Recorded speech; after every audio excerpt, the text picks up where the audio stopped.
So when using ChatGPT, I know it feels like lots of people are starting to use this now in that content creation space, aren't they? That seems to be one of the most Mm. frequently used methods of ChatGPT for content creation of learning. So I've been using this quite a bit now in objective writing, content creation, activity ideas. And you can see in ChatGPT here, this is just one of the prompts that we've kind of pre-prepared to start generating activity ideas and content creation based on a set of objectives that we've already got established. So it's getting you really off the ground in terms of ideas. Mhm. So once again, we've given the persona here. So we've said you're a learning designer. I need you to create a 1 hour webinar for graduates and apprentices on developing self-confidence.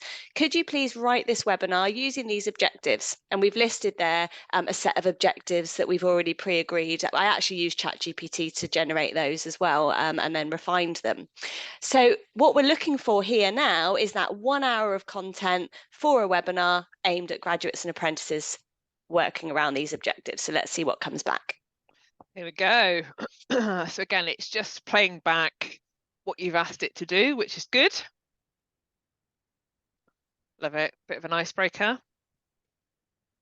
I find it often does what you would do naturally. It's so intuitive in that space, isn't it? Like I'm Yeah. always amazed how close to what it is that you would actually do, spending hours and hours and hours Yeah. thinking and researching it. Now, I'll always scan through that and filter and take the bits out I don't want and build on the Mm, things that I really like. Of course, I would. But just taking it off that level is really, really helpful. And it gives you a mhm. really kind of clear timings, activity ideas.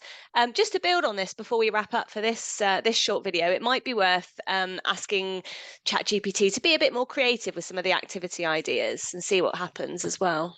Yeah. Okay, it's just wrapping up now, isn't it? Any particular exercises that you want to make more creative? Just scroll up a second and we'll have a little look and see what we've got. Okay, here we go.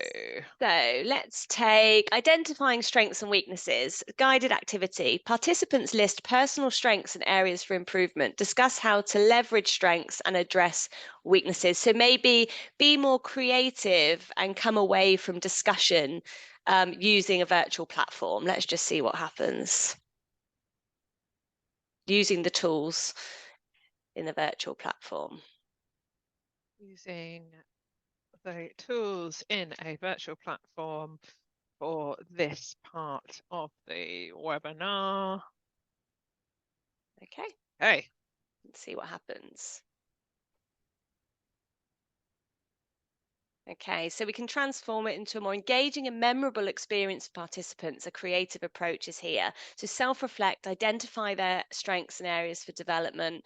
And then we've got a more, there we hmm, go, a virtual maze introduction, virtual maze navigation. All of a sudden, we've lifted it up into something much more creative. And again, we might want to take some of that, we might want to leave some of it. But by being able to pull out some of the things in that 1 hour webinar that we really want to focus on and go into and be more creative, look at that. It's just brought in some really good love it. ideas.